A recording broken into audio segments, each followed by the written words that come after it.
ये कहानी है एक डरावनी रात की। किसी गांव में बंटी नाम का एक लड़का रहता था। वह परीक्षा देने के लिए गुजरात जा रहा था। ठंडी का दिन था, चारों तरफ से कोहरा छाया हुआ था। आमने सामने भी कोई नहीं दिख रहा था। पूरे 15 घंटे के बाद वह गुजरात पहुंच गया था। परीक्षा अगले दिन थी, इसलिए वह एक होटल में रहने के लिए सोचा। रात हो गई थी और कहीं भी उसके बजट में सस्ता होटल मिल नहीं रहा था। काफी ढूंढने के बाद उसे एक सस्ता होटल मिला। आईलाइनर के भी होते हैं डिफरेंट टाइप, जाने कौन सा है बेस्ट।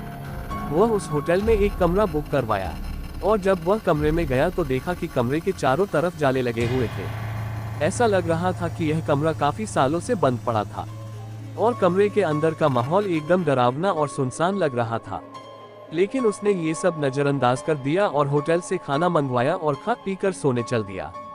जब वह सो रहा था तो लगभग रात के 1 बजे के करीब उसे किसी के पायल की घुंघरू की आवाज सुनाई दी। बंटी तुरंत नींद से उठ गया और जल्दी से खिड़की के पास गया, ये पता करने के लिए कोई इतनी रात को किसकी पायल की आवाज सुनाई दे रही है और इस सुनसान रास्ते में कौन आधी रात को घूम रहा है, क्योंकि वहां होटल में बंटी और मैनेजर के अलावा कोई भी नहीं था। तो ये फिर किस औरत की पायल की आवाज सुनाई दे रही है। बंटी खिड़की पर काफी देर तक खड़ा रहा लेकिन उसे कोई भी नहीं दिखाई दिया।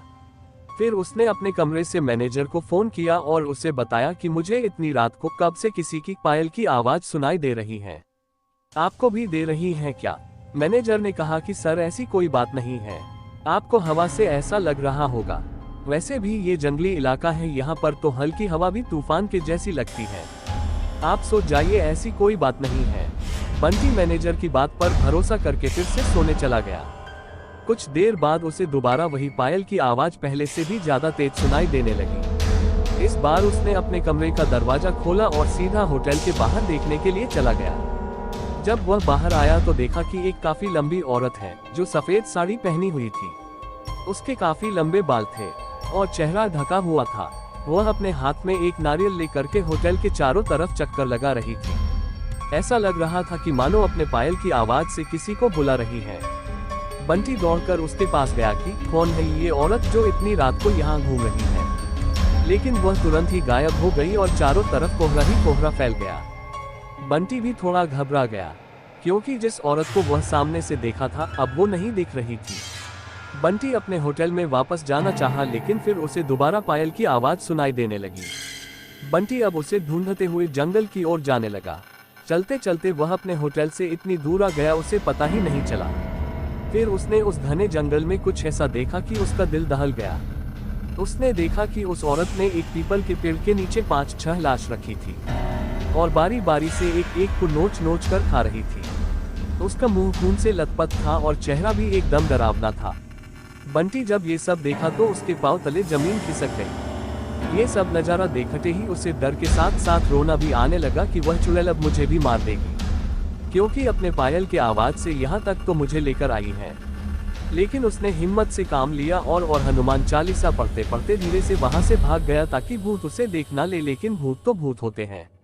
बंटी जैसे ही वहां से भागने की कोशिश किया, वो चुड़ैल अचानक उसके सामने आ गई और उसे इशारों से अपने अड्डे पर ले जाने लगी जहां पर उसने लाशें रखी थी। बंटी हनुमान जी जाप करके इतनी तेजी से वहां से भागा कि मानो जैसे उसके अंदर किसी की शक्ति आ गई हो। भागते भागते सीधा वह अपने होटल वापस आ गया। वहां थोड़ी देर रुका तो उसे एक आदमी दिखाई दिया। उसे देखकर ऐसा लग रहा था कि ये अच्छा आदमी है। वह बंटी के पास आकर बोला, अरे भाई क्या हुआ तुम्हें, इतना डरे हुए क्यों हो? बंटी ने सारा किस्सा उस आदमी को सुनाया तो उसने बताया कि भाई तुम बहुत किस्मत वाले हो कि आज तुम बच गए। वो भूत किसी को भी नहीं छोड़ती। और तुम इस होटल में क्या कर रहे हो? इसको तो बंद हुए काफी साल हो गए। बंटी जब उस आदमी का इतना बात सुना तो उसका डर कर मारे पसीने निकले लगे। फिर वह आदमी बताने लगा कि इस होटल में बहुत साल पहले एक लड़की के साथ 4-5 लड़के उसका भयानक तरीके से रेप करके मार दिए थे। लड़की तो मर गई लेकिन किसी को भी नहीं छोड़ी और जो भी रात के समय में इस रास्ते से गुजरता है सबको अपने कब्जे में कर लेती है और मार देती है। और कुछ दिन बाद इस होटल पर पुलिस का छापा पड़ा, तब से ये होटल बंद है। बंटी जब उस आदमी की पूरी बातें सुना तो वह बहुत जोर जोर से रोने लगा, ये सोचकर कि आज मैं मर जाता। फिर वो आदमी बंटी को चुप कराया और बोला, चलो आज रात तुम मेरे घर रह लो, मेरा घर पास में ही है, डरो मत, अब मैं आ गया हूँ ना।